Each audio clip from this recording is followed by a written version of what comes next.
이 로마서는요, 사도 바울이 제1차, 2차, 3차 전도 여행을 하잖아요. 세 번째 마지막 선교, 전도 여행을 마무리하던 그 시기였던 주후 57년경에 고린도, 지금은 뭐 정확하게는 갱그레아 지역이죠. 그곳에서 작성했던 서신입니다. 로마 성도들에게 복음이 뭔지에 대해서 바른 이해를 알려주기 위해서 썼어요. 그래서 그 복음 안에서 모든 이 하나님의 자녀들이, 유대인과 이방인이라는 하나님의 자녀들의 서로 간의 불신의 긴장 관계를 해소하고요.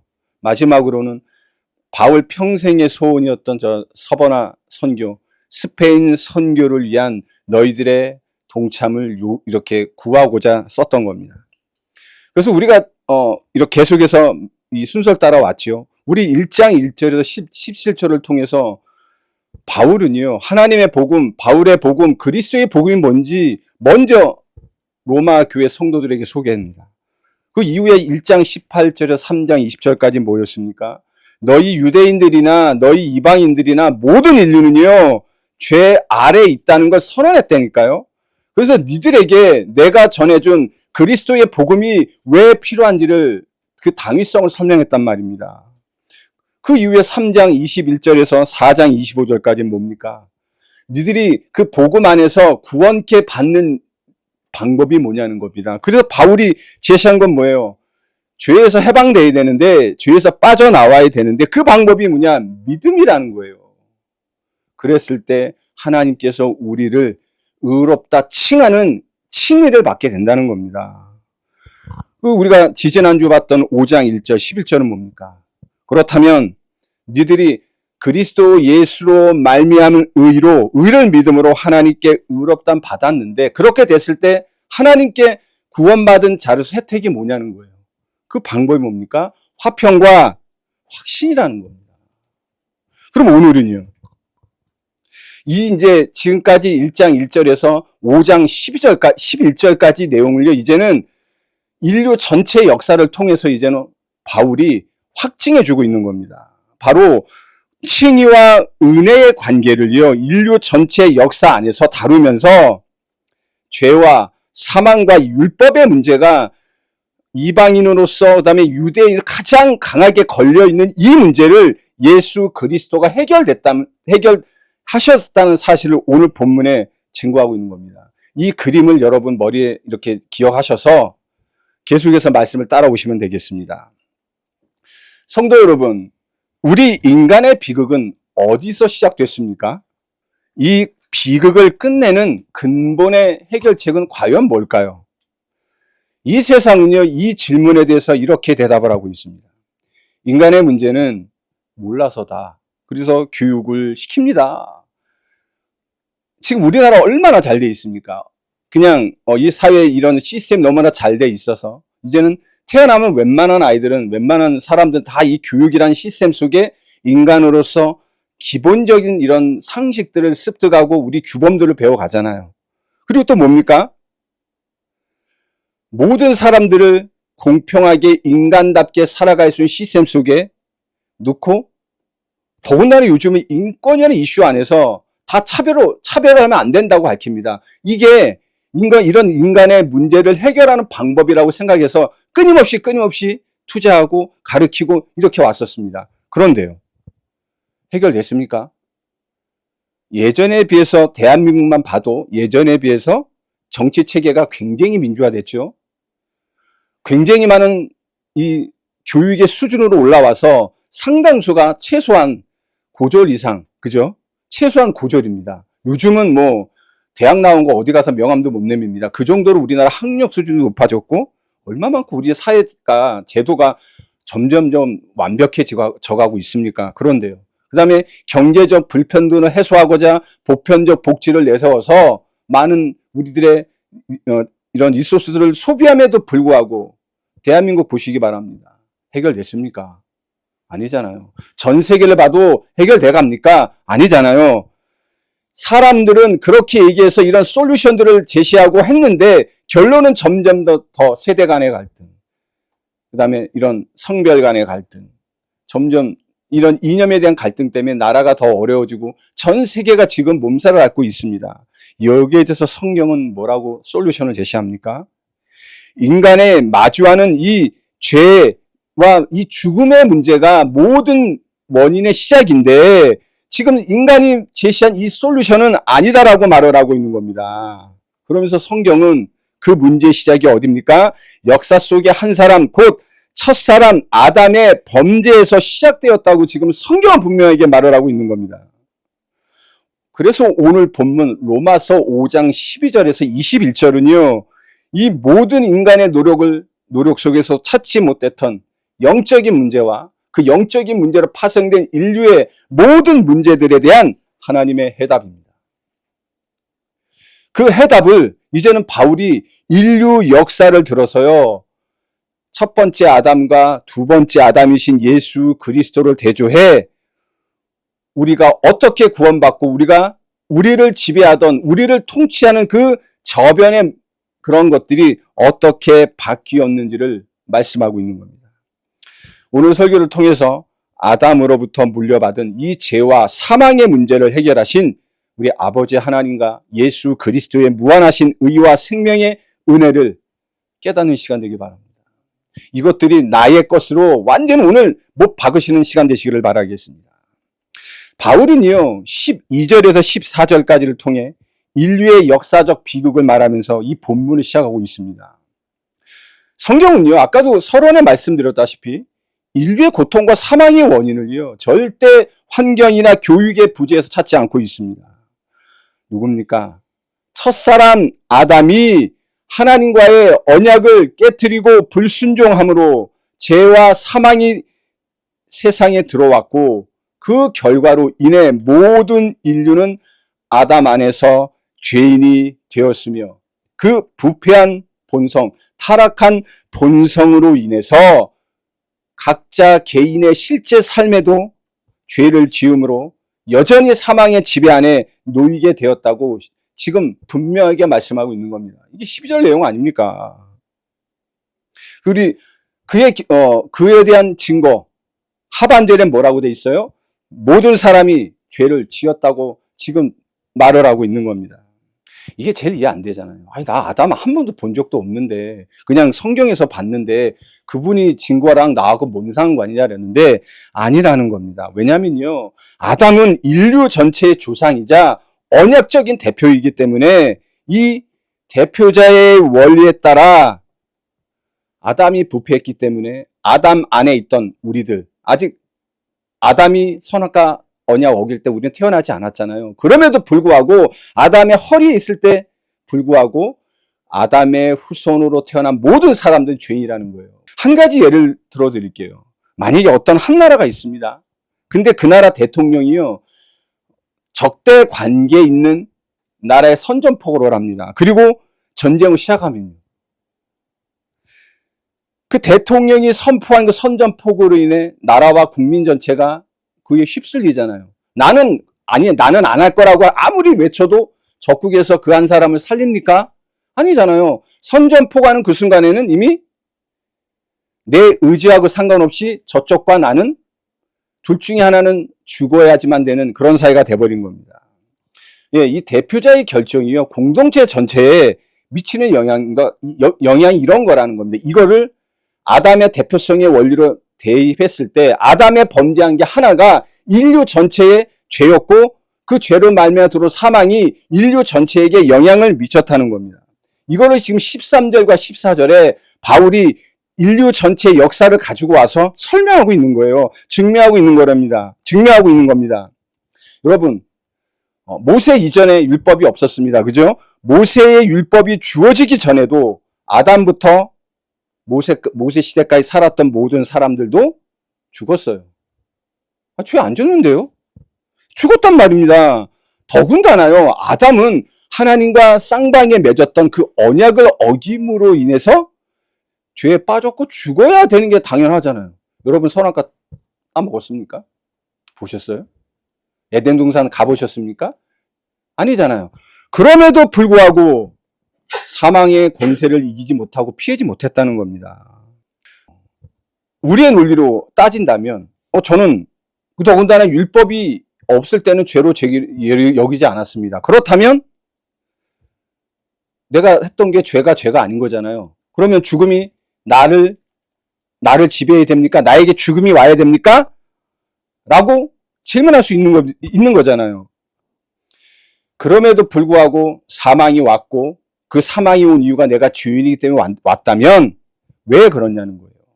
근데 성경은 지금 뭐라고 얘기하냐면 니들이 아담 안에 있고 아담의 후손이고 아담의 범죄로 인해 부패한 타락한 성품이 원죄가 그리고 하나님 앞에서의 이 죄책까지 유산으로 받고 공유했기 때문에 니들에게 사망이 왔으며 니들이 죄 아래 있다고 지금 13절 14절은 지금 말하고 있는 거예요. 결국 이 율법이 있기 전에도 여전히 사망은요 우리에게 왕노릇하고 있었다는 겁니다.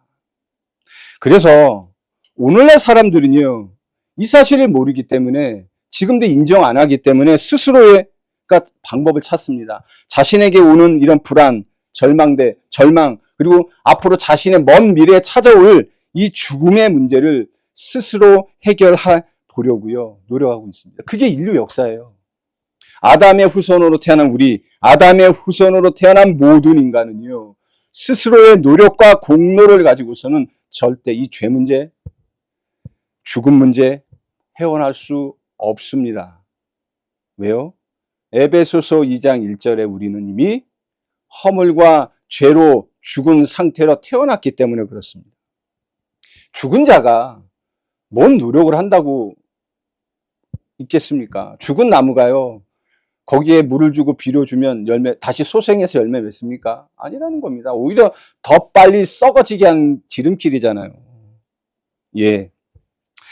우리 자신의 열심이나 이 착한 행실로는요, 절대 하나님 앞에 단 한순간도 의롭다 함을 받을 수 없습니다.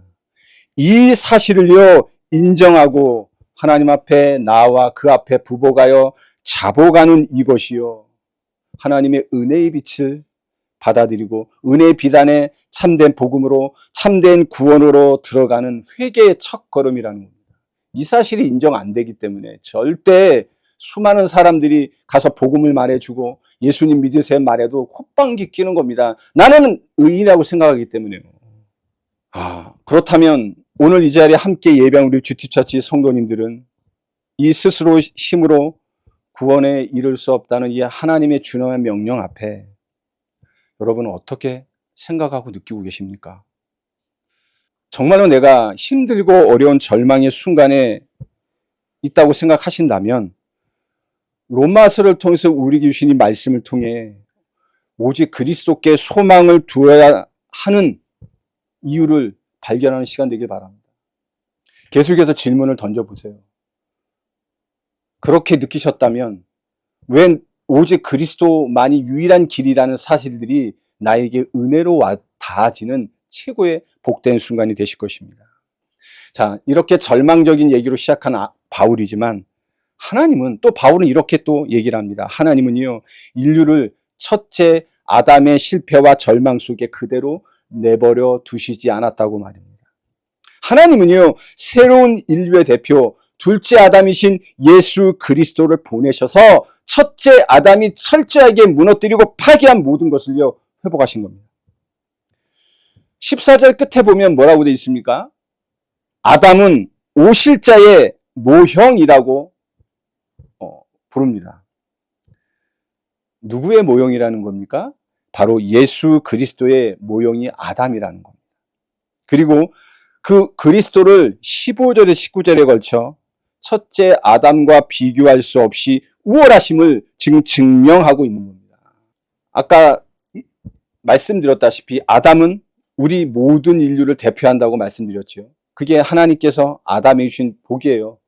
언약적 대표였다는 겁니다. 그렇듯이 그 아담의 불순종 하나가 전체에게 영향을 끼쳤듯이 이 예수 그리스도 역시요, 하나님께서 택하신 백성을 대표하는 새로운 언약의 머리시라는 겁니다. 그리고 이 첫째 아담의 범죄보다 이 예수 그리스도의 은혜가 훨씬 더 크고 풍성함을요, 지금 15절에서 19절까지 계속해서 말씀하고 있는 겁니다. 이거 추리하게 볼게요. 한 사람, 아담의 범죄는요, 모든 사람을 정죄했습니다. 그죠? 그리고 그 정죄 당한 우리에게 뭐가 왕노릇했어요? 사망이 왕노릇했다고 지금 말하고 있는 겁니다. 그러나 하나님의 은혜와 한 사람 예수 그리스도로 말미암은 은혜의 선물은요, 인류가 쌓아온 많은 범죄를 덮고도 남을 만큼 풍성하고 믿는 자들을 의롭다 하시고 생명 안에서 왕노릇하게 하신다고 말씀하고 있는 겁니다.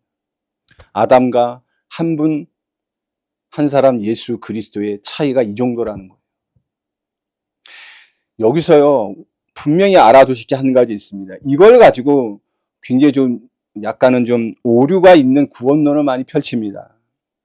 아담의 대표성은요, 인류 모두에게 해당됩니다. 그러나 그리스도의 의와 전가는요, 모든 인류에게 자동적으로 적용되는 것이 아닙니다.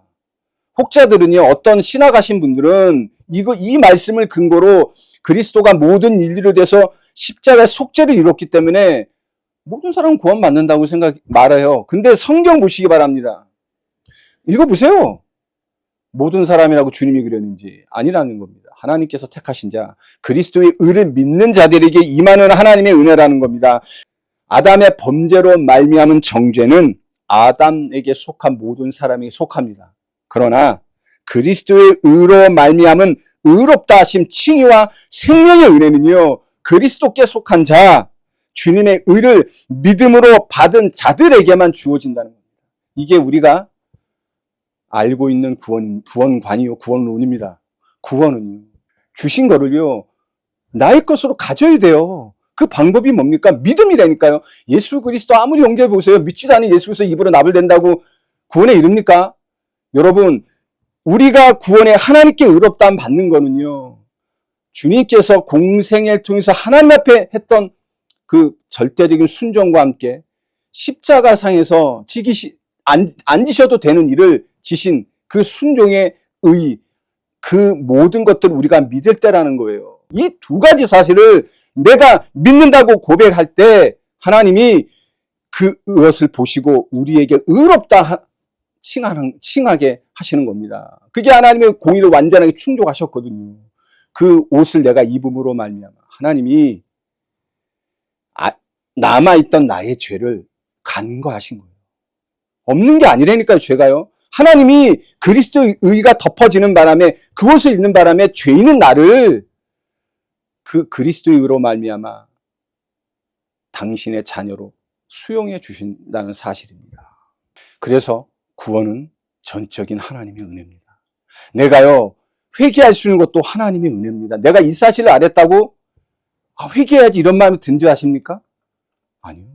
그런 주님의 복음의 빛의 은혜가 임했어도 불구하고 상당수 사람들은 반대로 합니다. 그 사실을 알고 내가 하나님께 무릎 꿇고 하나님 내가 죄인입니다라고 고백하고 하나님 저는 그 은혜를 나의 것으로 하기 원한다는 이런 회개의 마음, 그 주시는 것 철저한 하나님의 은혜라는 것.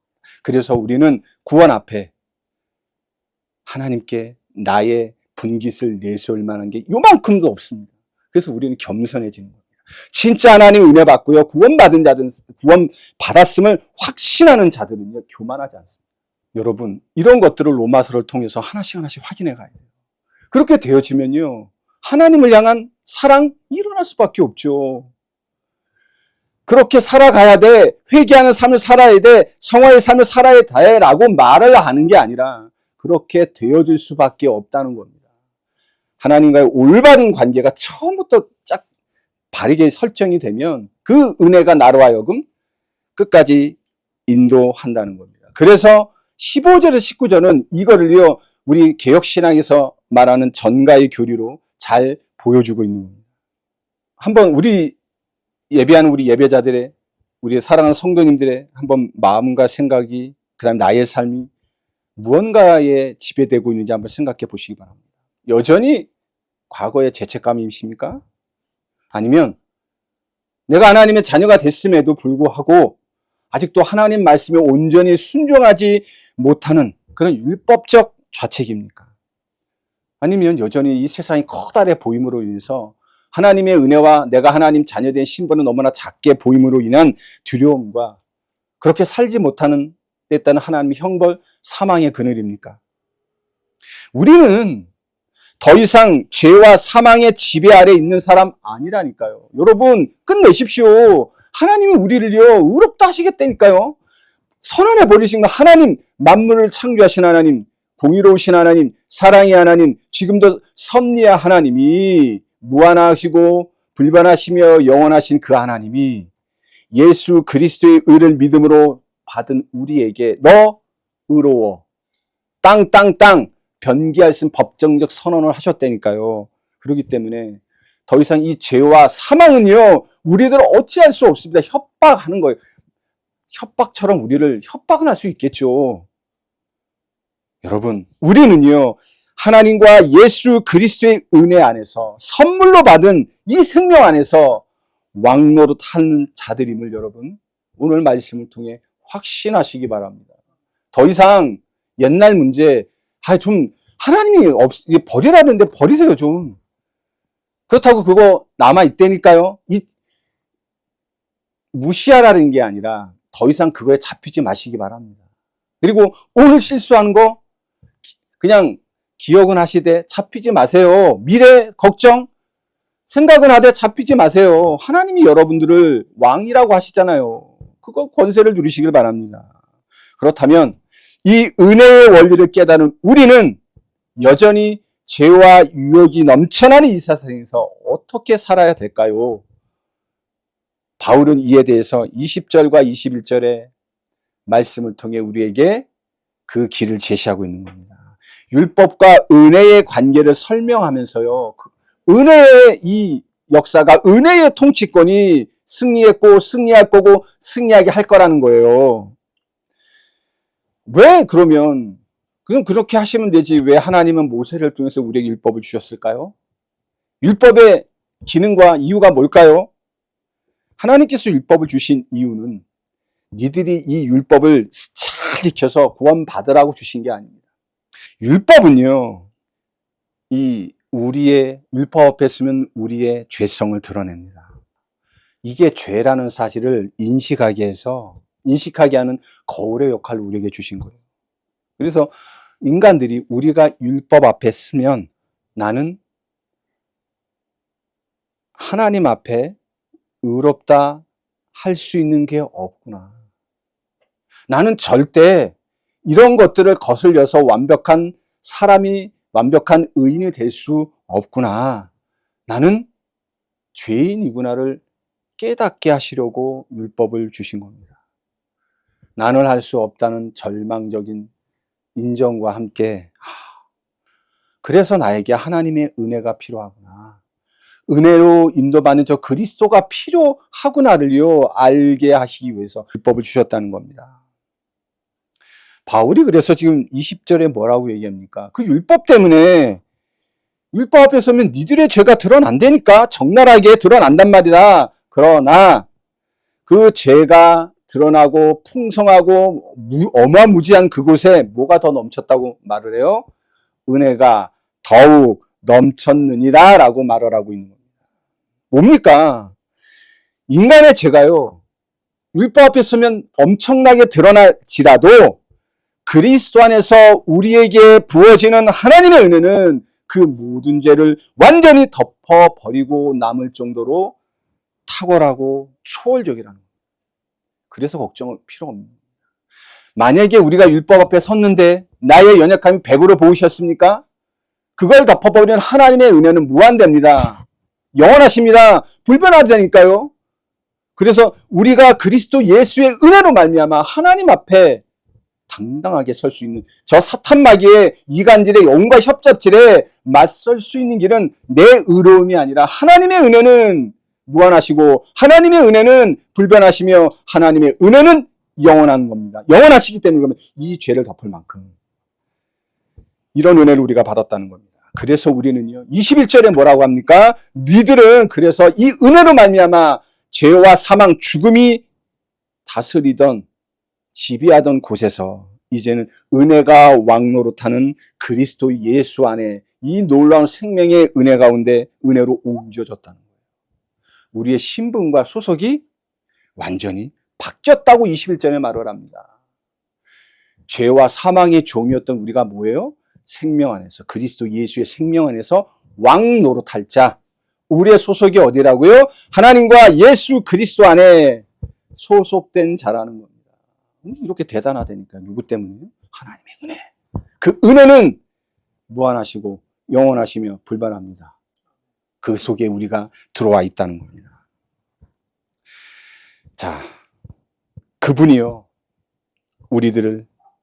우리가 저 영생에 이르기까지 통치하시는 거예요. 그래서 우리가 할 일은 그 통치에 우리의 모든 삶의 주권을 맡겨드리고 순종하는 겁니다. 말씀 앞에 순종하는 겁니다. 이게 될 수밖에 없는 겁니다. 지금 사도 바울은 로마서 1장 1절부터 지금 우리 5장 21절까지 말씀의 흐름을 나오면서 뭐라고 하라고 한 게 하나도 없어요. 그냥 그렇게 될 수밖에 없는 것들을 설명해 가면서 이제는 더 이해하기 쉽게 인류 역사를 치환해서 그 은혜를 설명하고 있는 거라는 겁니다. 그렇다면 우리는 이 은혜를 우리 일상에 어떻게 적용해야 할까요? 우리가 삶의 현장에서 내 삶의 악한 본성과 연약함, 이런 세상의 이런 악한 이런 풍파에 시달리다 보면 사람이니까 낙심하게 될 때 있어요. 없을 수 없습니다. 없는 게 이상하겠죠. 그러나 그때 뭘 기억해야 될까요? 내 마음에 난 이렇게 악한 놈이야? 내가 하나님의 자녀, 이 세상은 어쩔 수 없어라는 불신앙입니까? 아니라는 겁니다. 뭘 기억해야 됩니까? 무한하시며 영원하시고 불변하는 아버지 하나님과 그리스도 예수의 은혜를 기억하셔야 됩니다. 그리고 그 은혜를 풍성하게 부어주시는 은혜의 보좌 앞으로 나아가셔야 된다는 겁니다. 우리의 소속과 신분이 바뀌었다니까요. 우리는 그분께 나아가서 끊임없는 은혜로 충만해져야 된다는 겁니다. 사탄 마귀는요, 우리의 원수 사탄 마귀는요, 우리의 과거를 끊임없이, 실수를 끊임없이 들춰내서 우리 마음에 이래 속삭이잖아요. 야, 너 하나님의 자녀라며. 너 왜 실패해? 하나님이 실패자야? 라고 정죄해요. 그때요, 우리의 자세는 뭡니까? 왜 사탄 마귀한테 나의 의로움을 변명하러 합니까? 하지 마세요. 뭘 붙잡습니까, 그때? 그거 못 줘라고. 그러면서 뭡니까? 그리스도 예수께서 하신 그리스도와 예수께서 하신 그 일, 그 사실을 믿으시는 거예요. 주님이 우리에게 주신 하나님의 공의를 완벽하게 만족하신 그 그리스도의 의를요, 믿는다는 고백하시기 바랍니다. 그래, 나 이렇게 실패자야.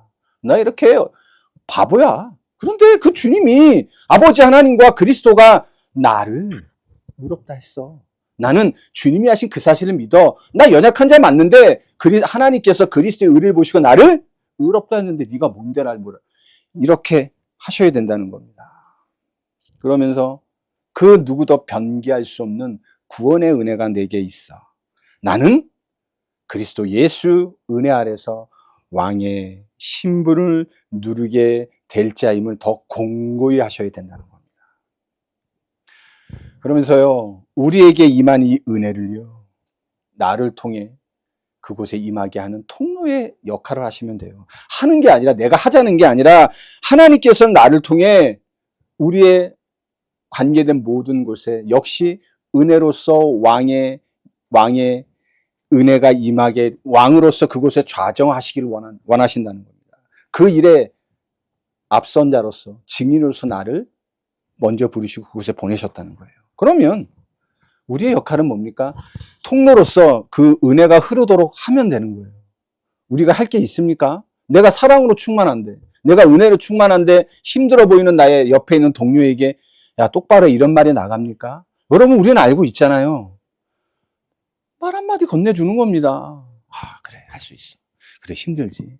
그러면서 따뜻하게 커피 한 잔 사주고, 그럼 이 친구가 그 하는 사람을, 이럴까요?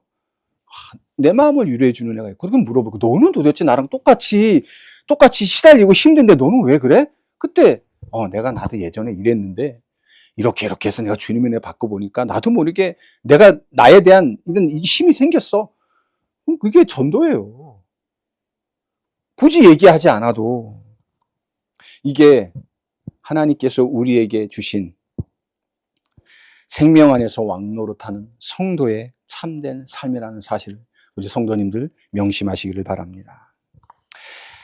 말씀을 맺겠습니다. 이번 한 주간이요, 죄의 유혹과 세상 고난 앞에서 형언할 수 없는 하나님의 은혜가 나를 붙들고 계심을 끊임없이 고백하시기 바랍니다. 그리고 하나님께서 나를 주님 사랑을 전하고 나타내는 주님의 축복, 증인의 삶을 살아가는 자로, 앞선 자로 세우셨다는 사실을 잊지 마시고, 은혜 안에, 그리고 은혜를 전하는 일에 인도받으며 이제까지 없는 주님의 축복을 최고로 누리시는 우리 주집 처치 모든 성도님들 되시기를 주 예수 그리스도 이름으로 축원합니다. 아멘.